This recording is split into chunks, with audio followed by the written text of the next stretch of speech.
All right, shalawam. Okay, I want to say all praises to Yahawah, bahasham, Yahawashi. Double honors to the apostles and elders of GMS, and to the elect out there doing the work. Shalom. Okay, I want to say Yahawah, bahasham, Yahawashi, bahasham, Rakah, Kwadash. All right. This is Nazar Khad. This is GMS Precepts, and as you can see here in the website I'm at, Global Research, the article says heroin addiction in America spearheaded by the U.S.-led war in Afghanistan.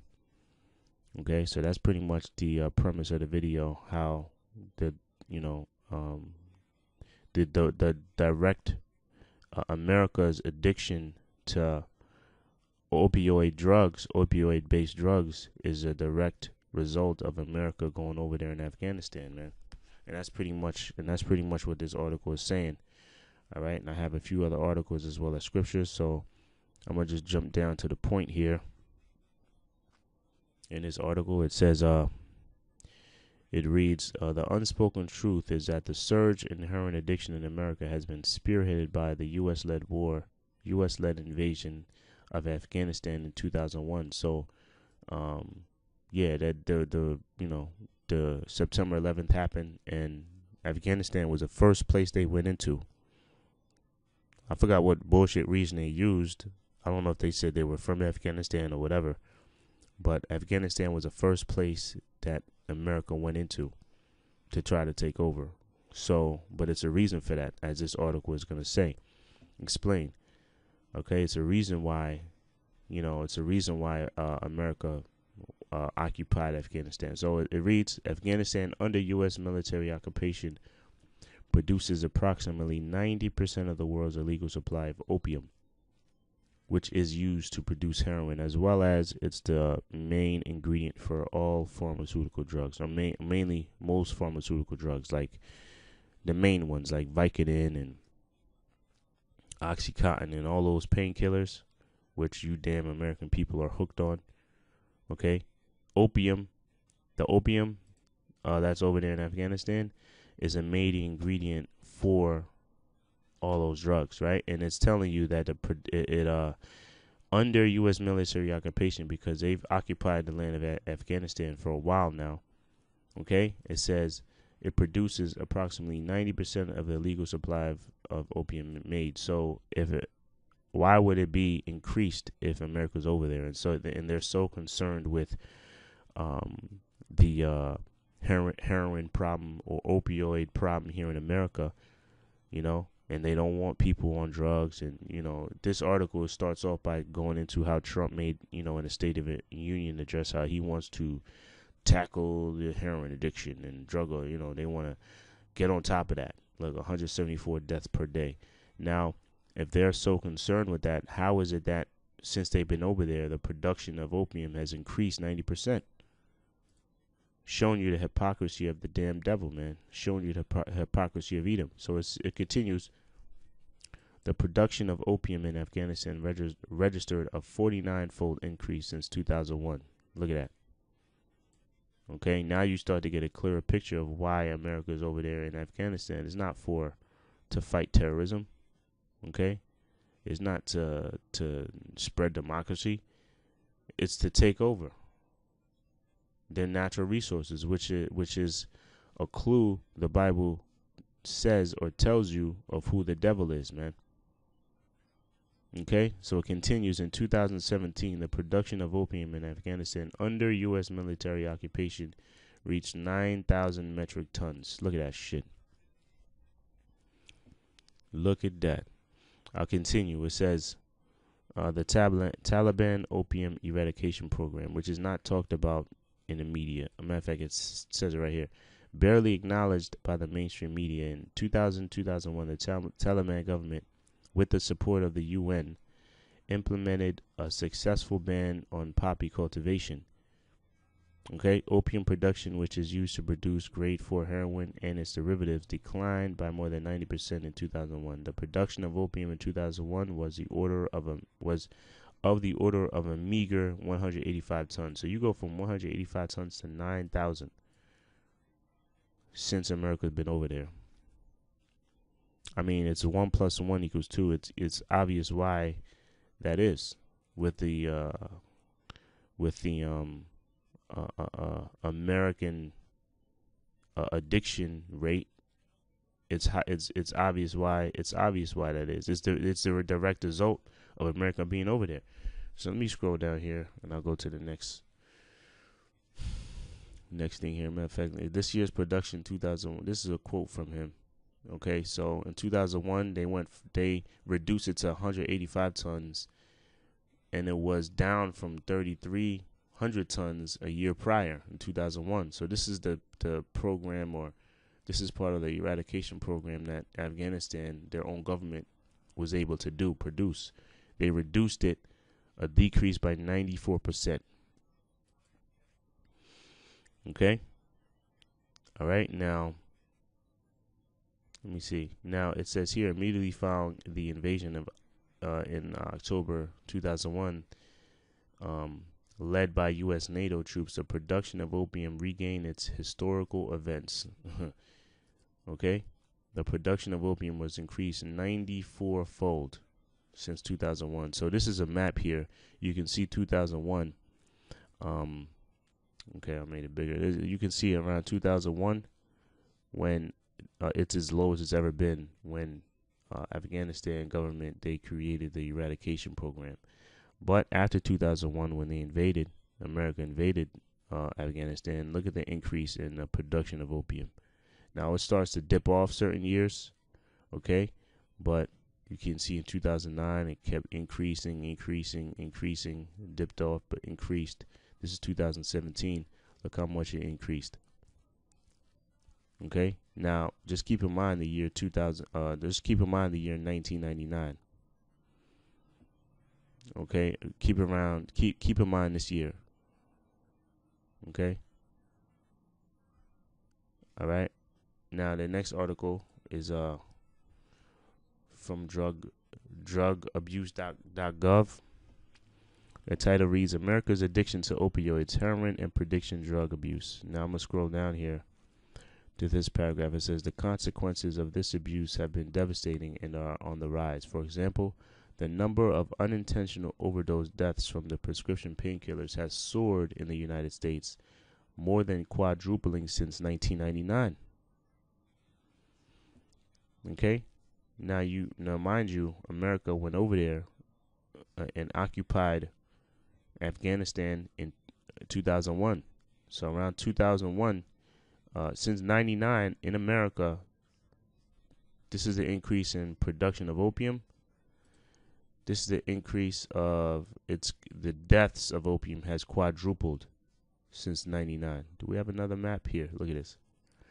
Opium prescription dispensed by U.S. retail pharmacies.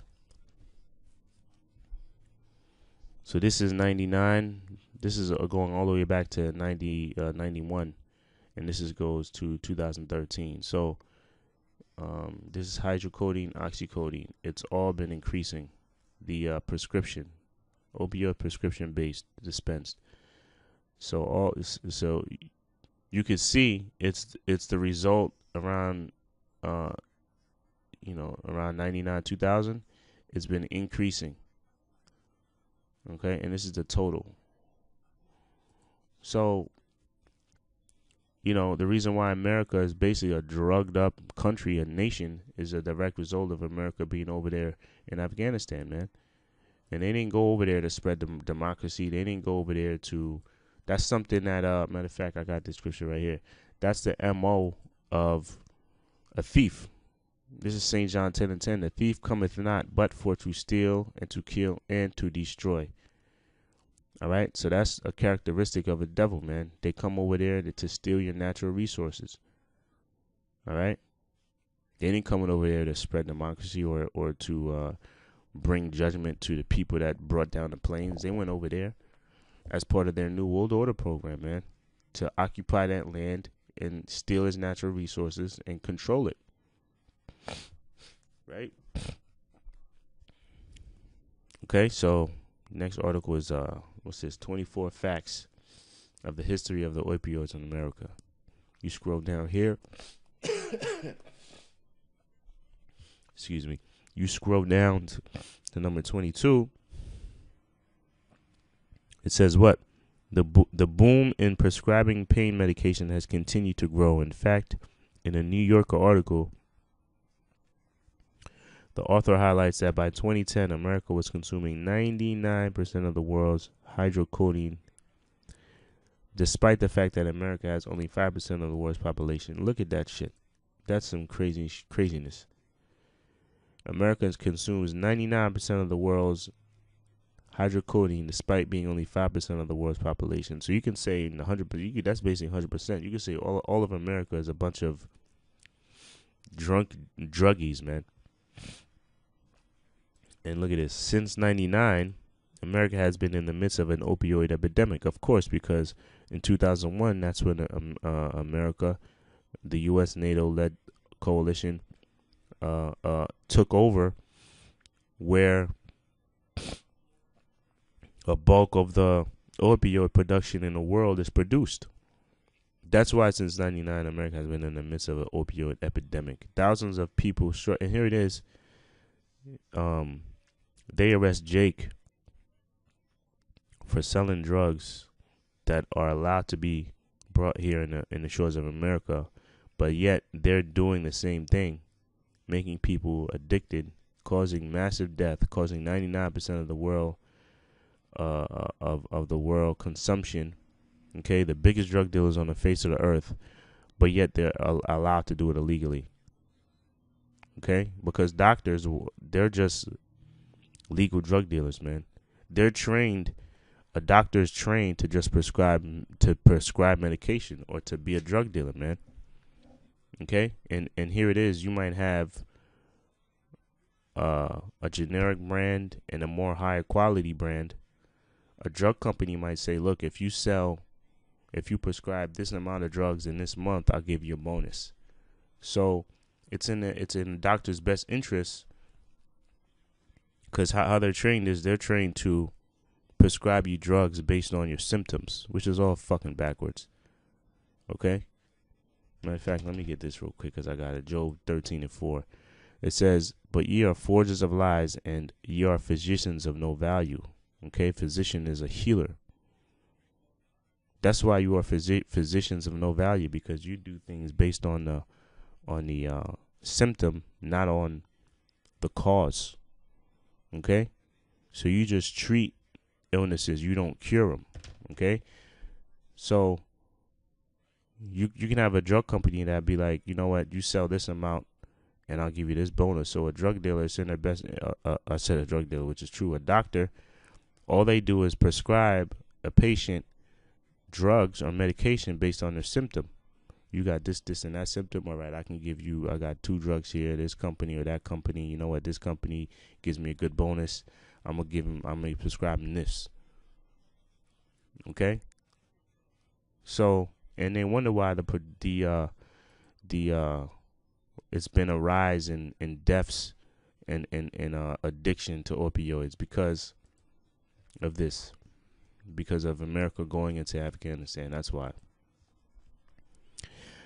So it continues. It says, since 99, America has been in the midst of an opioid epidemic. Thousands of people struggle with dependency to opioids, and many eventually die from overdoses. Drug overdoses are a leading cause of death in America in Americans under 50 years old. Check that out.